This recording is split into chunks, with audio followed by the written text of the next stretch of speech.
Ya estamos.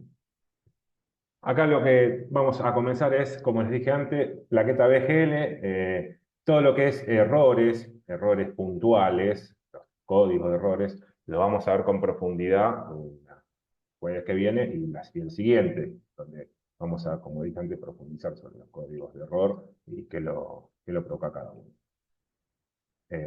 Comenzamos entonces, acá tenemos lo que es la parte del esquema eléctrico de la plaqueta BGL, esta es por supuesto la plaqueta, donde va conectado cada uno de sus componentes o modulador, presostato, válvula, bomba y demás. ¿Sí? Eh, Algo importante es, podrán ver acá, es cómo hace la secuencia en la caldera.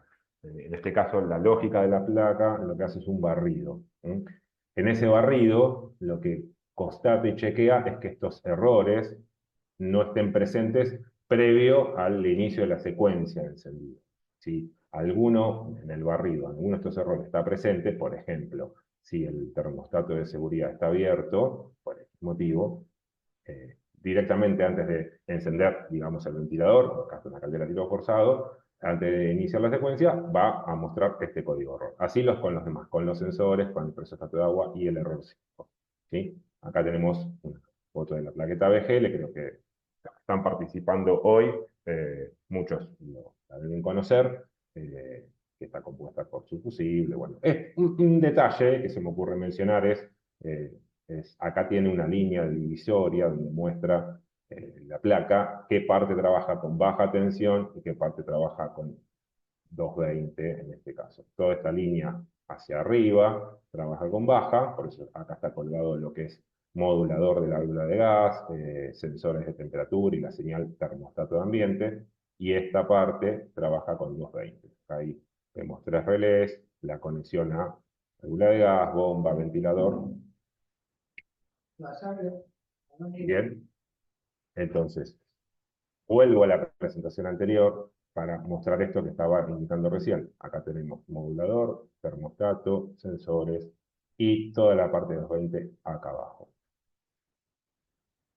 Entonces, la lógica básicamente es, si yo tengo la caldera en modo on-off, la presión del botón de encendido, lo vimos en el frente, este es el botón de encendido, siempre este es el frente característico de una caldera que tiene una plaqueta BGL, donde tenemos el botón de encendido, los comandos para subir y bajar temperatura de calefacción, del lado derecho para el agua sanitaria, el botón de modo y el botón de reset, y dos LED indicadores. Todo esto igual lo hago rápido porque está en el manual, algo que quiero hacer un paréntesis y mencionar es, nosotros desde hace varios años en Peisa trabajamos mucho en la información que se vuelca en la web, y ahí en los manuales tienen muchos datos que les va a ser muy útil al momento de poner en marcha una caldera, al momento de ver errores, al momento de hacer la instalación. Todo eso está volcado, y como también están los despieces.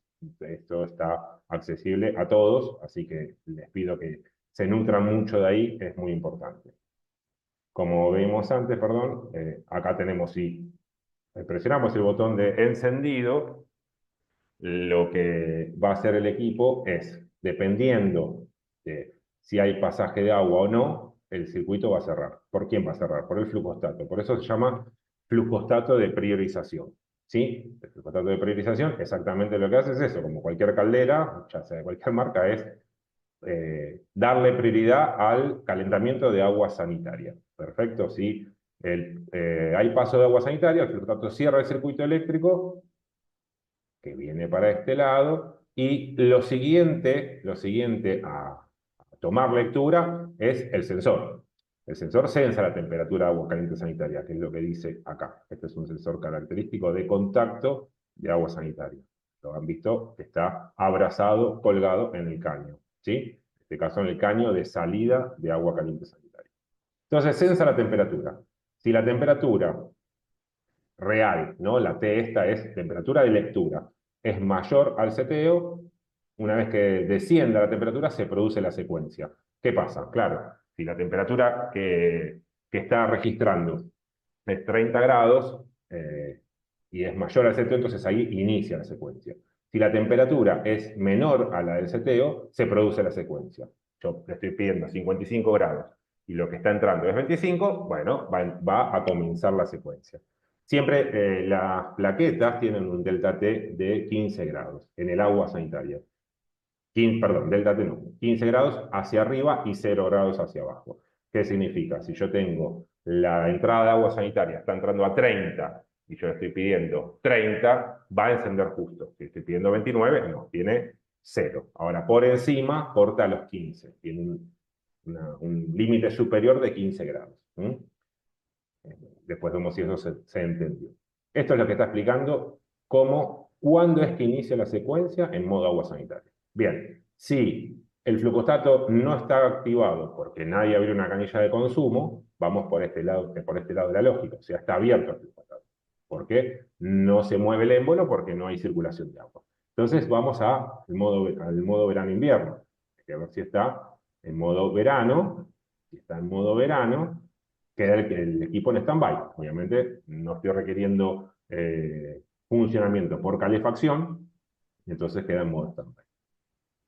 Si tengo mi caldera puesta en modo en invierno, doble servicio, la primera señal para que arranque la caldera en modo calefacción, la primera señal que va a registrar o que necesita tomar lectura es la señal del termostato de ambiente, que no es un sensor propiamente dicho, es este puente que habrán visto colocado en el cableado de la caldera. En este puente, si no está emulado, no está cerrada esta señal, digamos, por ejemplo, yo saco este puente, la caldera nunca va a arrancar en calefacción. Entonces, la primera señal que necesita es esta serie, esta señal emulada, puenteada, ya sea por un termostato Wi-Fi, por un termostato inalámbrico, por un termostato, que es este programable de acá, o por un termostato eléctrico común y corriente, que solamente tengo alimentación, en este caso puntual, tiene alimentación eléctrica por pila y tengo un seteo para subir y bajar temperatura.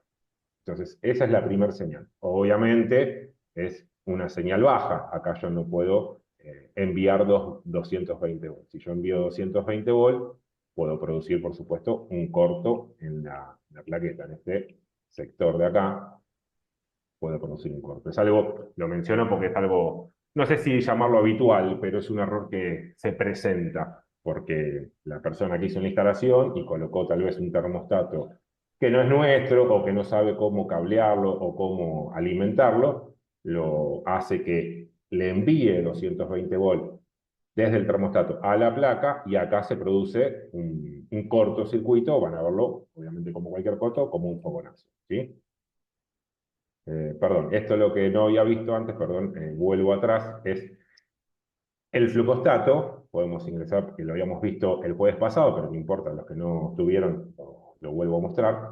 El flujostato, el despiece es de esta manera, ¿no? Es un cuerpo de plástico, el interruptor, que trabaja o no únicamente, el pistón, que este pistón con imán permanente se levanta y baja, flota, dependiendo de la circulación de agua. Si yo tengo movimiento, abre una canilla de consumo, mueve el agua por acá, sube, mueve este émbolo y al moverlo lo hace flotar hacia arriba con el imán y el imán lo que me hace es interrumpir esta señal, básicamente es puentear esta señal.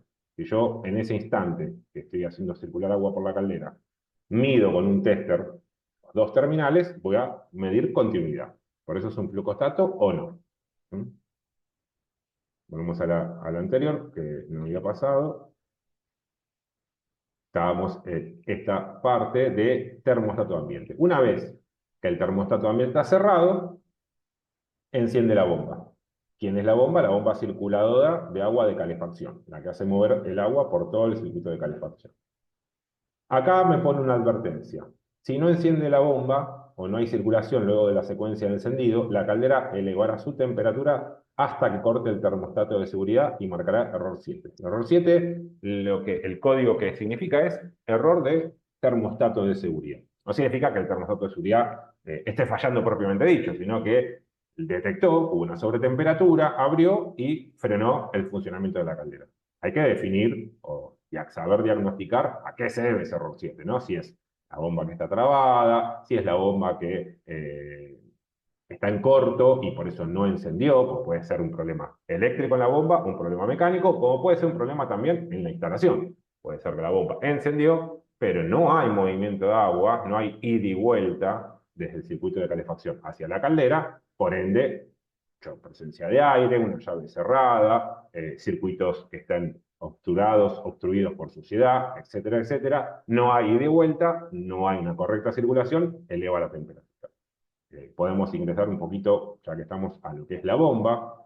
Es muy importante, también creo que lo dije el jueves pasado, cuando realizan una puesta en marcha de una caldera, siempre asegurarse de que la bomba esté circulando. Yo puedo prender la caldera, setearle una temperatura bien baja para que no encienda el quemador, y asegurarme, se puede sentir en el oído o tocando las flexibles, uno se da cuenta rápidamente si la bomba encendió, porque siento que hay circulación de agua.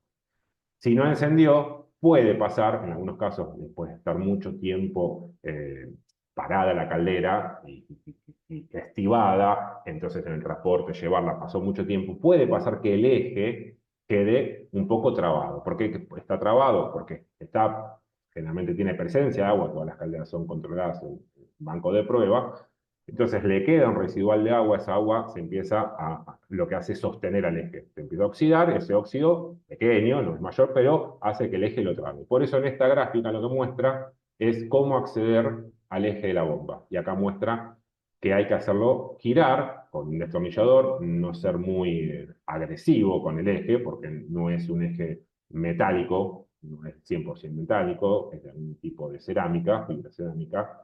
Entonces, se puede colocar un destornillador, hacerlo girar un cuarto de vuelta hacia ese sentido, y si está alimentado eléctricamente, lo que va a hacer es, al toque va a soltar. Entonces se va a ver que se mueve. Va a salir agua por este orificio, sí va a salir, es lógico, porque está presente con agua, el eje está inundado con agua, pero no va a ser un caudal muy fuerte como para que salga a presión hacia adelante. Entonces, eso es una de las principales cuestiones que hay que tener en cuenta para cuando hacen una puesta en marcha o control del funcionamiento general de la caldera. Bueno, acá indica que tiene en la tapa de purga automática hay una tapita que está acá, bueno, está en el purgador, una tapita que eso siempre hay que aflojarla. Es una tapita que normalmente de fábrica la bomba del proveedor viene ajustada, hay que desenroscarla un poco para liberar el purgador. El purgador lo que hace, por supuesto, es liberar aire y no dejar pasar el agua. Si yo tengo esa tapita roscada a presión, no estoy permitiendo que ese pasaje de aire se dé. Entonces hay que aflojarlo. Son dos cuestiones importantes sobre la bomba. Que el eje esté destrabado y que el purgador, la tapita que lleva arriba, esté liberada. Liberada significa la dejo colocada, pero con una vuelta o dos como mucho, aflojarla para dejar libre ese paso. ¿Bien? Vamos a ver la parte eléctrica, lo que sería conexionado eléctrico de la bomba.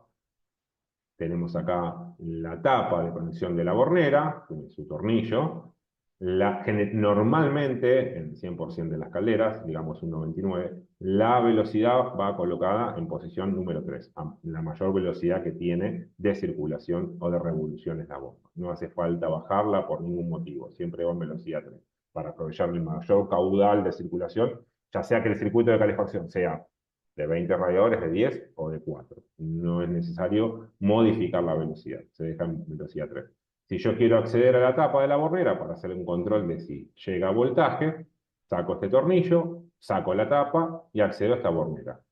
Por supuesto, como cualquier otra bomba, tiene un capacitor. El capacitor es propio de la bomba. Nosotros puedo hacer esta aclaración, en caso de que tengan esa duda, no trabajamos el capacitor como componente individual o como repuesto, es parte de la bomba. Por supuesto, se alimenta la bomba con 220 volts, ¿sí? Volvemos hacia atrás, estamos en enciende la bomba, ¿bien? Lo siguiente que va a leer, ¿qué va a ser? El sensor de temperatura de calefacción. Y pasa lo mismo como pasa con el agua sanitaria, ¿bien? Si la temperatura que está detectando el sensor es menor a la que yo le estoy pidiendo, se produce la secuencia de encendido. Si la temperatura que está leyendo el sensor es mayor a lo que le estoy pidiendo, o sea, la temperatura digamos, es 85 y la de seteo es 70, va a esperar que descienda esa temperatura para hacer la secuencia de encendido. La bomba va a seguir circulando, ¿sí? La bomba va a seguir circulando porque necesita mover esos supuestos 85 grados. Estoy en un estadio más avanzado, ¿no? De funcionamiento de la caldera.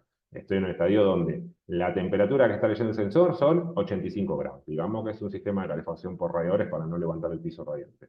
La temperatura es 85 grados y yo le estoy pidiendo 70. Por algún motivo llegó a 85 cuando le pedía 70. Va a esperar descender. ¿Cuánto va a esperar descender? Bueno, va a esperar descender, o sea, ¿cuánto va a esperar la caldera, no? Para iniciar de vuelta la secuencia de encendido. Acá sí va a esperar 10 grados. El sistema, la lógica de lectura del lado calefacción en la plaqueta es de más o menos 10 grados. Por encima de 10 grados de lo que yo le estoy pidiendo de seteo, va a cortar el quemador. Lo que va a cortar va a ser el quemador, ¿no? El funcionamiento de calentamiento. Y por debajo de 10 grados de lo seteado va a iniciar la secuencia de encendido. Bien, estos son los sensores característicos del contacto, que son los que normalmente llevan nuestros equipos. Se produce la secuencia. Ok, bien. Si el termostato de ambiente, vamos a esta parte de la lógica, si el termostato de ambiente está abierto, el sistema permanece en stand-by hasta que descienda la temperatura ambiente. Claro, por supuesto. Si yo estoy pidiendo temperatura de agua de calefacción, este lado es agua de calefacción. Este lado, por supuesto, es temperatura ambiente. Si yo estoy pidiendo 20 grados y ya estoy en los 20 grados, según el termostato de ambiente, dependiendo de donde esté ubicado, va a permanecer stand-by hasta que baje ¿cuánto? Bueno, depende de la tolerancia o delta T que tiene predeterminado el termostato de ambiente. Algunos vienen a 1 grado, otros es modificable ese valor a 0,6 grados. Dependiendo esa diferencia de temperatura, va a esperar que descienda para ir hacia este lado de la lógica de encendido. ¿Bien? Acá entramos ya vamos a lado secuencia de encendido. Perfecto. Todo esto es previo a la secuencia de encendido. Todo esto va a decir, bueno, está todo dado para iniciar la secuencia de encendido. ¿Por qué está dado? Porque me estoy pidiendo temperatura. ¿Bien? Entonces, inicia la secuencia de encendido. Vamos a hacer el caso, por eso hay un forzador, estamos haciendo el caso sobre una caldera doble servicio giro forzado, que es la más tradicional en el mercado. La secuencia de encendido arranca de esta manera. Habla del presostato de humo, estado del contacto normal abierto. Bueno, el presostato de humos, como cualquier switch, esto no deja de ser un switch por presión, ¿bien? Donde tiene un contacto normal abierto, un contacto normal cerrado. Perdón, no sé si estoy diciéndolo al revés, se me fue de la memoria cuál es cuál, pero bueno, e igual, dicho sea de paso, sirve. Este presostato es el que más utilizamos y que más comúnmente van a encontrar en las calderas. En esta cara, por si no lo sabían, lo dejo, en esta cara está inscripto, obviamente por el fabricante, ¿no? Lo colocamos nosotros, está inscripto el gráfico eléctrico. ¿Qué significa? Me indica que este es el borne 1, este es el 2 y este es el 3. Bueno, acá está escrito que el 1 es el común, que el 2 es el normal abierto y el 3 es el normal cerrado. Está inscrito de este lado. O sea, si tienen esa duda, cuando encuentren un equipo que no está conectado, lo que fuere, se pueden basar en el gráfico que tiene inscrito el componente, el presostato. Entonces, habla de estado del contacto normal abierto. Bien, el contacto normal abierto significa, yo tengo que tener si vieron los equipos, por supuesto, nosotros utilizamos siempre únicamente el contacto normal cerrado, el contacto común y el normal abierto. Acá hay dos cablecitos conectados. Bien, entonces, yo antes que encienda el ventilador, esta señal tiene que estar abierta, porque es un contacto normal abierto. ¿Qué significa normal abierto? En reposo, esta señal tiene que estar abierta. Entonces, ¿qué pasa si cuando va a iniciar la secuencia de encendido y previo a que encienda el ventilador, este contacto, esta señal entre común y normal abierto está cerrada? O sea, yo le cuelgo un tester y veo y me da continuidad. Bueno, va a marcar error 6. ¿Por qué? Porque es la lógica que necesitamos en la placa que tenga predeterminada para decir, che, si acá me está dando continuidad y todavía no encendió el ventilador, algún problema acá hay. Entonces, contacto normal abierto, sin que prenda el ventilador, está cerrado, me va a marcar error 6. Bien, entonces ahí después tengo que determinar, esto tiene mucho que ver con los diagnósticos que hacemos todos y que hacen ustedes, ¿no?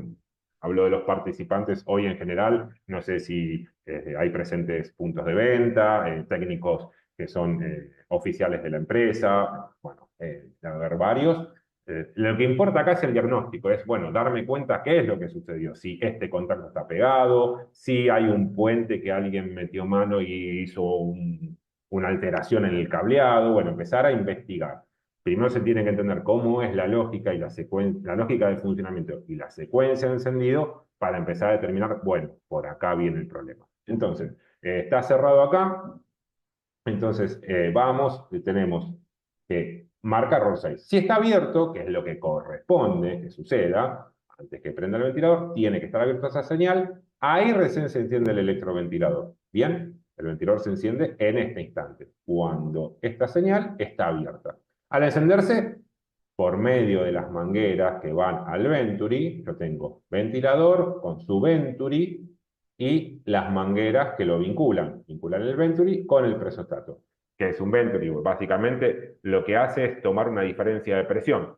Por uno de los orificios succiona aire, por el otro expulsa. Si esa diferencia de presión se da, la membrana dentro de este presostato de humos se va a conmutar y va a activar adentro un switch. ¿Y me va a conmutar quién? Me va a cerrar esta señal. Común y normal abierto, ahí va a pasar a ser cerrado, porque me lo está forzando al switch membrana y al switch que tiene adentro, la diferencia de presión que se genera por accionamiento del ventilador y por el pasaje de aire en el Venturi. En el pico de, por eso van a ver que tiene una nomenclatura que dice más y menos, porque uno impulsa aire y el otro succiona aire.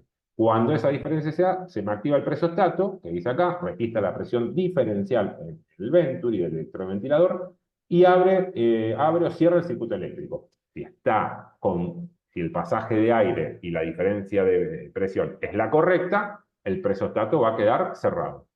Entonces, al cerrarse el switch interno, por accionamiento de la membrana, se me puentea, por así llamarlo burdamente, se me puentea esta señal. ¿Mm? Si está abierto, si el ventilador prendió y esa diferencia de presión no se me dio y este switch no cierra, el contacto común y no mal cerrado no cierra, que permanece abierto, como lo dice acá, me va a marcar error 6, porque la placa tiene un tiempo de lectura. El ventilador prendió, no se me cerró, no se me emuló esta señal, va a detectar que durante un tiempo, no recuerdo, ahora está en la especificación de la placa, durante un tiempo X no me está leyendo eso, entonces va a marcar error 6. Importante acá, por supuesto, es ver estado del ventilador en general, de la turbina, bueno, obviamente si no encendió y le llegan 220, si le llega 220 a los contactos del transformador y no encendió, evidentemente hay un problema en el bobinado. Si le llega 220, pero puede tener la turbina en sí del lado de atrás, estar trabada mecánicamente con algo, con cualquier cosa, en el mundo de las calderas y los componentes mecánicos podemos encontrar de todo, se ha encontrado, bueno, no importa, pero puede estar trabado con cualquier tipo de cosa. Y el estado del Venturi. El Venturi, al ser un Venturi de plástico, si han hecho una mala puesta en marcha, que lo generalizo ahí porque es en el común de los casos que hemos visto, si han hecho una puesta en marcha sin circulación de agua recta, se eleva mucho la temperatura de emanación de gases que pasan por el intercambiador y por el ventilador y lo llega a deformar. Si esto se deforma, está calibrado, por supuesto, este paso, ¿no? Para que la presión de entrada y de aire y de salida sea la correcta. Si esto se deforma, se derrite y se deforma, no se logra la diferencia de presión que se necesita para que el presostato active. ¿Bien? Bueno, hasta acá frenamos un poquito con lo que es el funcionamiento del ventilador vinculado al presostato y el error 6. José, ¿cómo venimos? ¿Cómo andás? Sale bien, hay algunas consultas. Bueno, Arranco del principio, no te quería interrumpir, porque mejor si te interrumpimos, Está bien. se corta el hilo y después no se entiende. Cuando hablabas de las plaquetas, Sí, hablaste de que había una parte que se conectaba a 220 volt y otra sí. parte a baja tensión, ¿no? Sí. Esa baja tensión, ¿de qué tensión estamos hablando? Pregunta. No tengo la especificación de la atención, la verdad no lo tengo. Lo Está puedo bien, averiguar y mencionar en la próxima.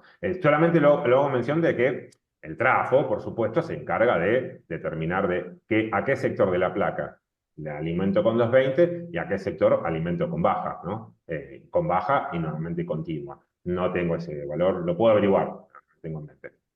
bien, perfecto. Igual no es muy importante, ¿eh? Yo solamente lo Sí, mencioné como para que sepan que este lado es baja, solamente fue un dato para dejarlo en la mesa, pero sí, no sí. es algo que tengamos que medir o corroborar, ¿está bien?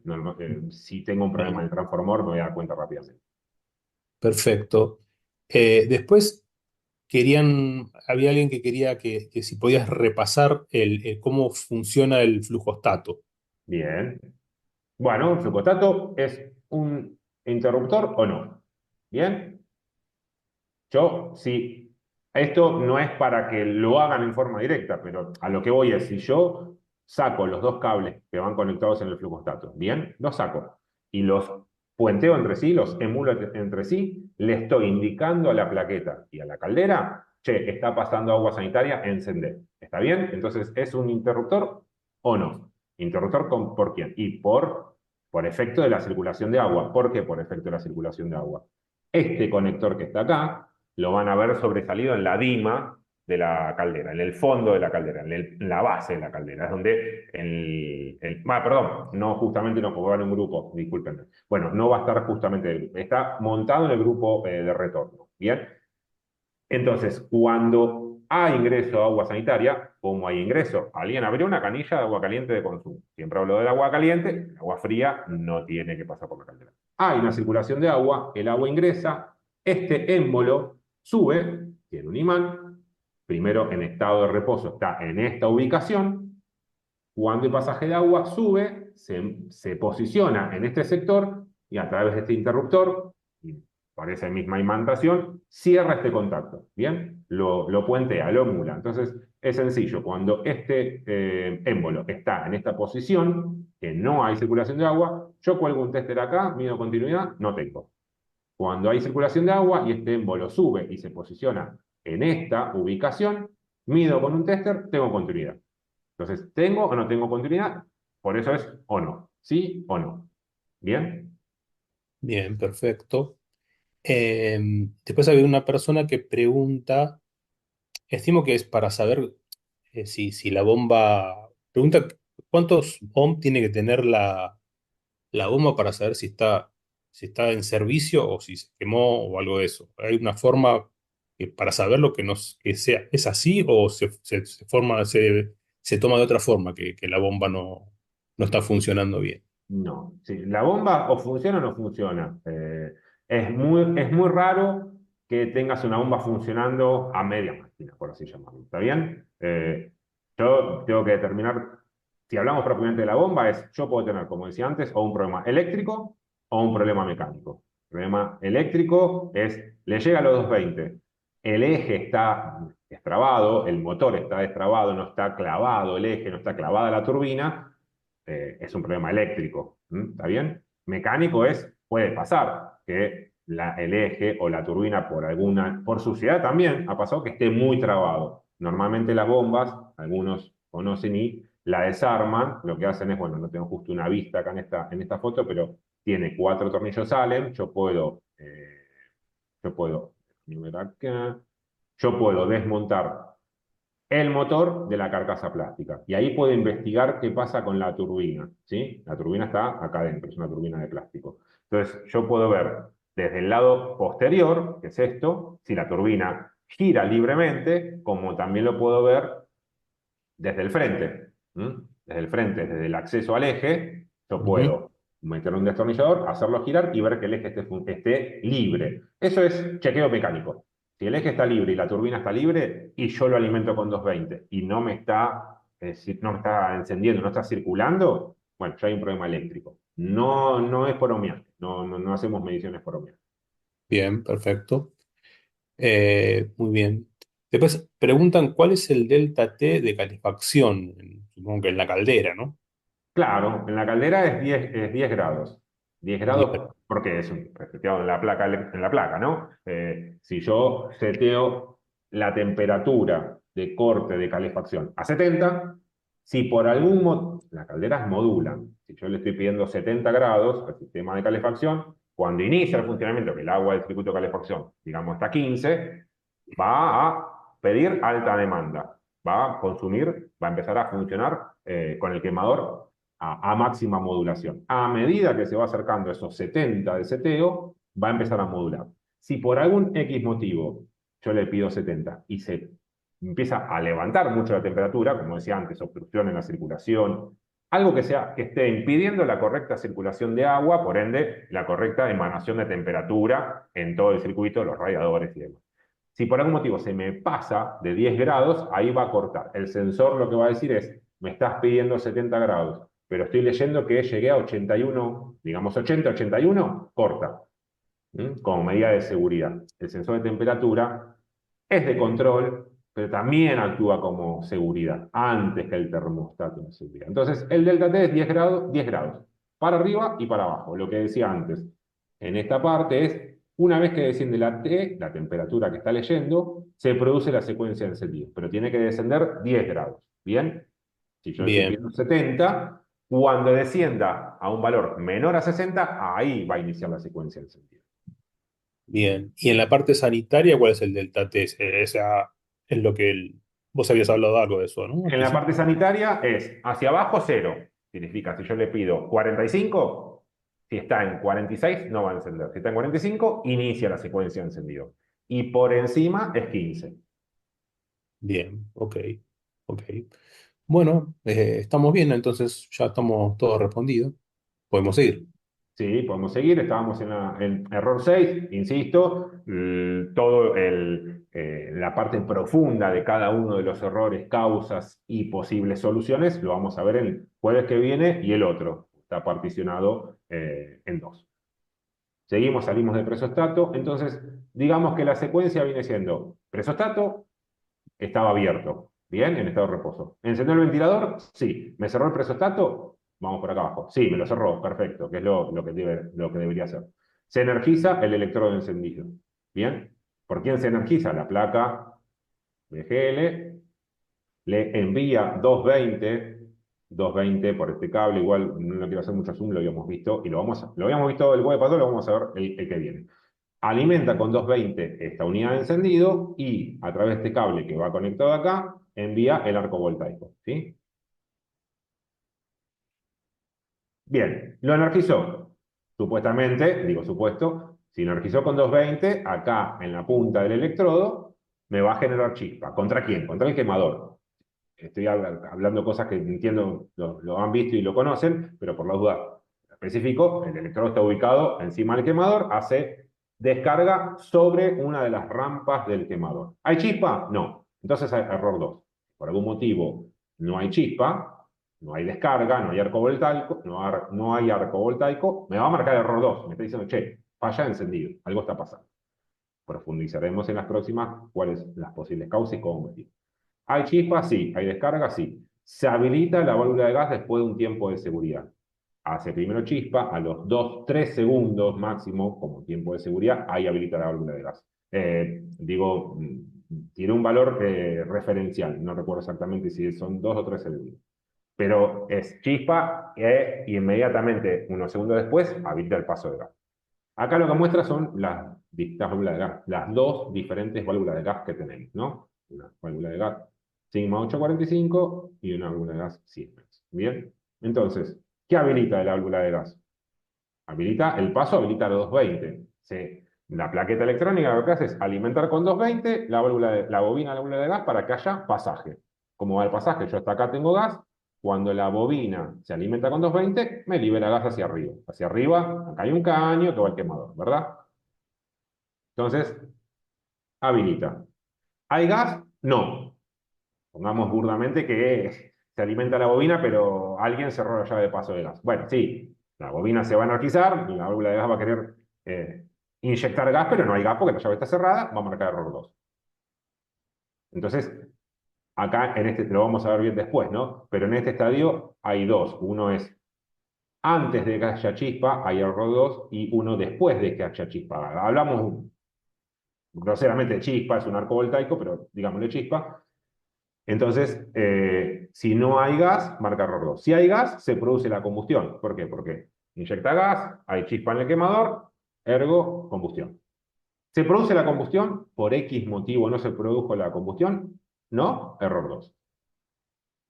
Sí se produce la combustión. Y ahí ya entra la otra parte que es el ionizado, porque hay una secuencia de encendido que es chispa, combustión, la que trabaja el electrodo, la función que cumple el electrodo es chispa para hacer la combustión, pero después el siguiente estadio o la segunda función de este electrodo es ionizar.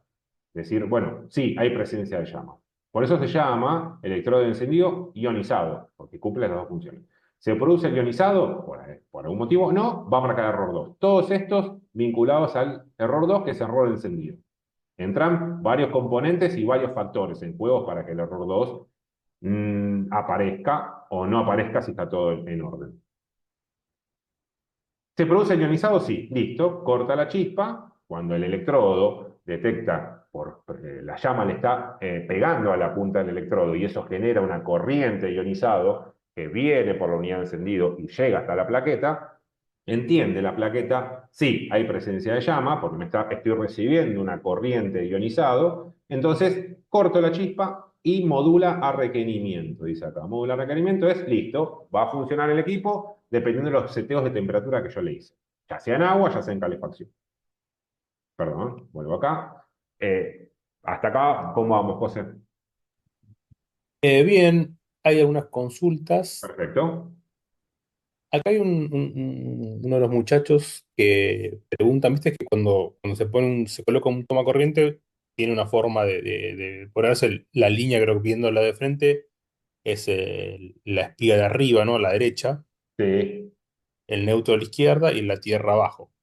Ujú. Eso tiene que estar así por seguridad eléctrica, no, no solo para la caldera, sino para cualquier artefacto, Sí, ¿verdad? sí, ¿Qué puede pasarle algo a la caldera si está mal puesto ese tomacorriente? ¿Qué consecuencia puede haber? Desde ya que tiene que estar bien puesto, ¿no? O sea, sí. si alguien lo detecta, eh, póngalo bien, ¿no? Pero Bueno. ¿qué perjuicio le puede traer a la caldera eso? Bueno, lo vamos a ver seguramente la que viene, pero perjuicio si está invertido línea y neutro, ninguno. No, Ujú. no tiene polaridad. La placa electrónica, la BGL, no trabaja con polaridad.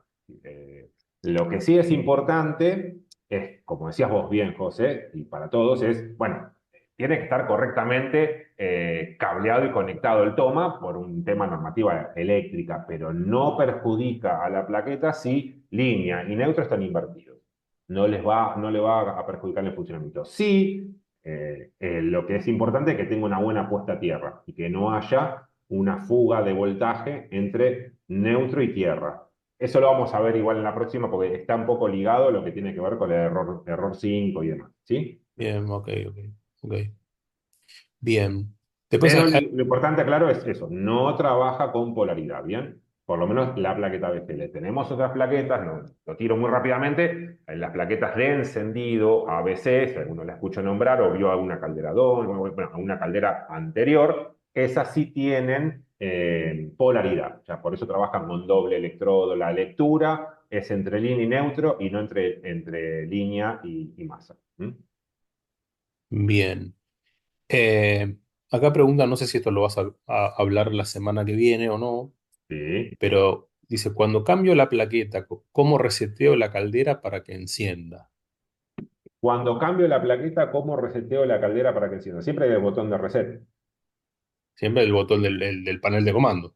Sí, igual no es necesario, si no tiene un código de error cargado, no es necesario resetearla.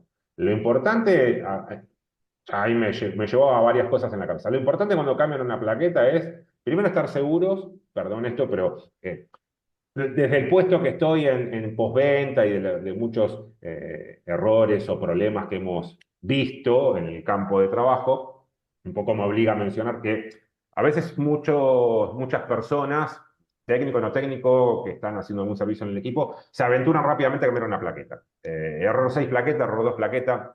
La finalidad un poco de esto es que conozcan cómo es la lógica de funcionamiento para hacer un correcto diagnóstico, ¿no? Porque a veces les pasa, che, lo digo así muy rápido, ¿eh? Ya cambié plaqueta, cambié electrodo, cambié esto, cambié el otro, y no, bueno, evidentemente no se está ubicando bien el problema, y como lo dije el jueves pasado, muchas veces pasa, en un gran porcentaje, que el responsable del error no es la caldera. Hay un problema de ventilación, hay un problema en el abastecimiento de gas, hay un problema en la circulación de agua. Entonces, vuelvo a la pregunta igualmente, cambio de plaqueta no es necesario resetearlo en sí. Sí es importante, si van a hacer un cambio de plaqueta, antes que nada, porque detectar que la plaqueta es el problema, es controlar que el dipeo sea el mismo, o sea, setear el dipeo tal cual la plaqueta original, ¿no? Porque cada dip tiene su función. El rápido, el uno tiene que ver con el gas, con el tipo de gas, el 4 con el tipo de flujostato o flujómetro, el 6 con el tiraje, si es tiro natural, tiro forzado. Si yo estoy sacando una plaqueta de una caldera, porque, digamos, no viene un componente que realmente lo pude ver que está quemado y tengo que cambiarla, bueno, ojo, mantener el mismo dipeo, porque si no mantiene lo mismo, puede tener un error. Si yo a la plaqueta nueva no copio el mismo dipeo, dejo el 6 por ejemplo, en modo off en vez de on, la dejo seteada para tiro natural y la caldera no lo va a entender. ¿Bien? Nada más que eso. Después, otra cuestión. No, no, está. Con eso estoy respondiendo un poco lo que decís, José. Bien, acá Federico pregunta cuál es el porcentaje de potencia de encendido antes de que actúe el modulador.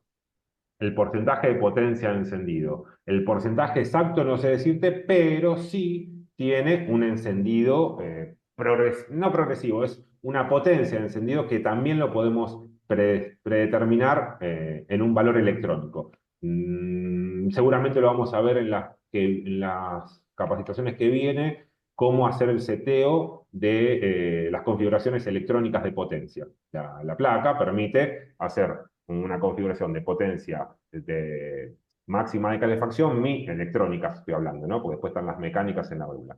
Potencia máxima de calefacción, mínima y de encendido. Generalmente ese valor lo dejamos entre un 40 y un 45%. No es un porcentaje exacto, pero normalmente es, para darte una referencia, menos de la mitad de la potencia máxima de trabajo. ¿Bien?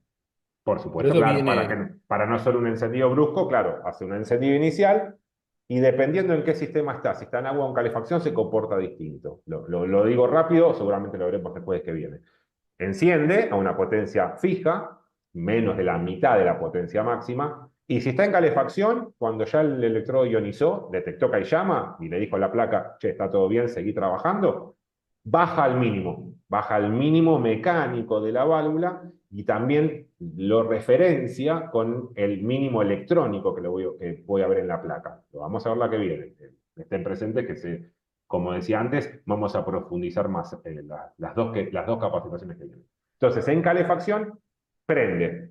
Detecta ionizado, modula en el mínimo. ¿Cuánto tiempo? 1 minuto y medio y después empieza a modular al máximo. En agua sanitaria no, enciende, ese tiempo establecido por el electrodo cuando ioniza, a ese 50 o 45% de la potencia máxima enciende y después empieza a modular alto. ¿Por qué? Porque yo le estoy solicitando que me caliente agua sanitaria, entonces ahí responde más rápido. bien.